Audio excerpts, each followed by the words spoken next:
YouTube channel, Mr. Edwards and Finesse. If you search for Mr. Edwards and Finesse on YouTube, you'll find our channel, which is dedicated to you. Obviously, I'm Mr. Finesse, teacher of 11 Set 4.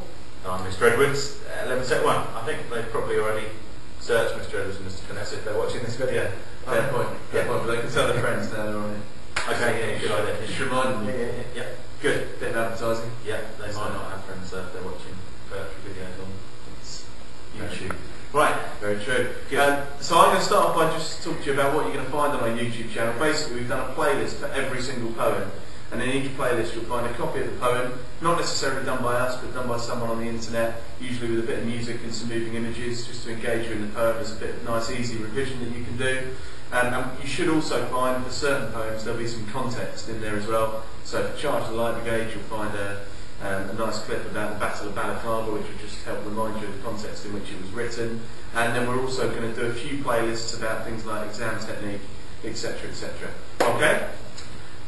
All of the poems that are covered will be in this book, the GCSE Anthology Moon on the Tides. There's 15 poems in here that we're going to cover, all in the conflict section.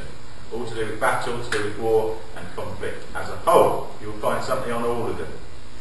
Good, and obviously when you go into the exam, it's very, very important that you have revised these thoroughly. Nothing that we're about to tell you, nothing that you can find on YouTube is really going to work unless you put in the work yourself. So when you go through this book, you should find that it's very well annotated. There's a couple of really good examples here. You can see this person's worked very, very hard on the poems. This is it's Selina Shurchan. Well done, Selina. That is what a revised poem should look like. And obviously there, you're going to go through that. You've got the anthology as well as Mr. Edwards, I think, just talked about, your revision guide here. If you don't read them, nothing you're about to hear or see will really help you anyway. The key is to make sure you know the poems as well as you possibly can. When you get into the exam, we will give you tips on how to write your essay too, but the key things that you need to learn to pick out are the poetic techniques. Things like similes, metaphor, alliteration, enjambment, personification, imagery. Why has the poet used these techniques? Caesura. What is the effect? Caesura. Caesura. Make sure you use it. Caesura. Yeah. When you stop in the middle of punctuation. I was doing a play on words. Okay.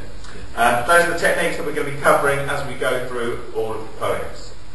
Yeah, also one of the things you need to make sure you do in the exam, it's all very well known, the techniques, but obviously you've got to make sure you put them kind of in some sort of order in the exam. So we're going to talk to you as well about planning your essay, about putting a spider diagram maybe on the page, and making sure you actually spend 5 minutes planning your essay. If you spend 5 minutes planning, and then about 35 to 40 minutes writing, you'll find you'll get a lot more done than if you just go straight in and do 40 to 45 minutes writing. So we're going to talk to you as well about the importance of planning your essay. One simple thing, before you go into the exam, obviously have a pen. The number of times we've been in exams where people haven't brought pens is disgraceful. At least 3, 4 times. Or maybe double figures. Oh, really? Yeah, I'm serious. Yeah. Pen, highlighter for highlighting the poems. You're allowed to write on them in the exam.